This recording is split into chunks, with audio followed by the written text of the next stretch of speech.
Assalamualaikum warahmatullahi wabarakatuh. Perkenalkan, nama saya Sunardi, NPM 2470113010, kelas 24T31 dari Prodi TI. Di kelas ini saya akan mempresentasikan tugas presentasi dengan tema cara kerja dinamik routing dalam jaringan komputer.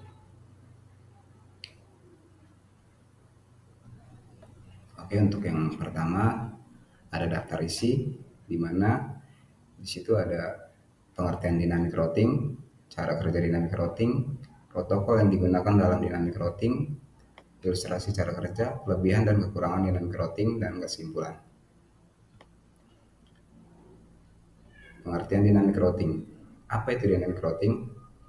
Dynamic routing adalah metode di mana router secara otomatis membangun dan memperbarui tabel routing dengan menggunakan protokol routing.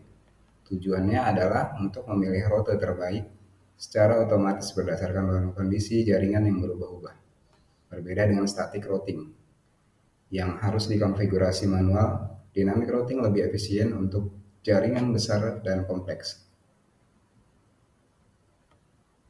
Cara kerja dynamic routing. Cara kerja dynamic routing ini ada 4. Yang pertama, ada pertukaran informasi routing atau routing update. Yang kedua, penghitungan jalur terbaik. Yang ketiga, table routing dinamis diperbarui otomatis. Dan yang keempat, menyesuaikan diri saat topologi berubah. Yang pertama, pertukaran informasi routing atau routing update. Router yang menggunakan dynamic routing saling bertukar informasi antar satu sama lain secara berkala atau saat terjadi perubahan jaringan informasi ini bisa berupa jaringan yang dikenai, biaya metrik untuk mencapai jaringan tersebut, dan jalur terbaik atau NEXPO. Yang kedua, penghitungan jalur terbaik. Router menggunakan algoritma routing untuk menentukan jalur terbaik.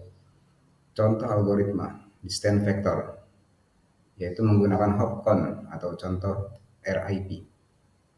Link state, yaitu menggunakan informasi topologi lengkap, contoh OSPF.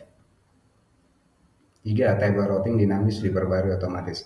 Setelah menghitung jalur terbaik, router akan memperbarui table routing, menambah jalur baru jika tersedia, menghapus jalur yang tidak bisa dilewati, mengganti jalur jika ditemukan rute lebih efisien.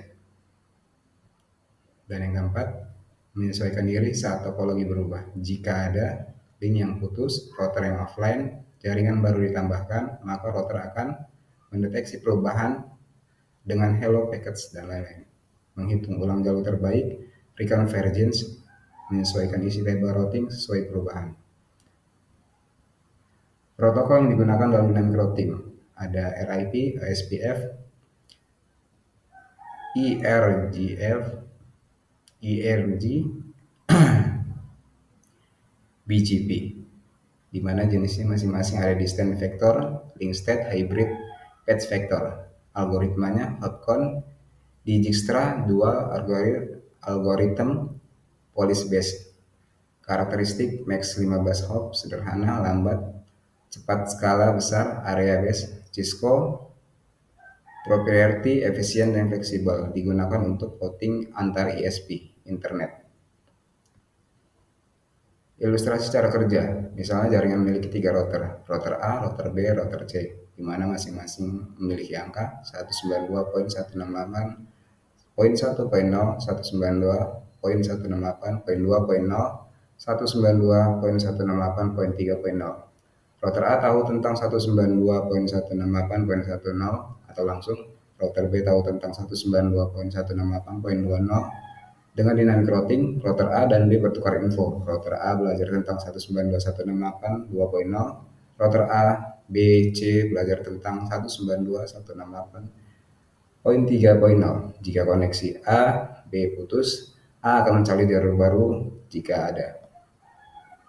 Kelebihan dynamic routing yaitu adaptif terhadap perubahan jaringan, tidak perlu konfigurasi manual per jalur, memilih jalur terbaik otomatis, dapat meningkatkan skalabilitas. Dan kekurangannya yaitu overhead jaringan. Update routing mengkonsumsi bandwidth. Yang kedua, konvergensi, bisa memakan waktu. kompleksitas lebih tinggi dibanding static routing. Kesimpulannya, dynamic routing router cerdas yang belajar beradaptasi dan memperbarui jalurnya sendiri. Sangat cocok untuk jaringan besar karena otomatis, efisien, dan tangguh terhadap perubahan topologi. Oke, sekian terima kasih untuk presentasi saya di materi 11 ini. Saya ucapkan Assalamualaikum warahmatullahi wabarakatuh.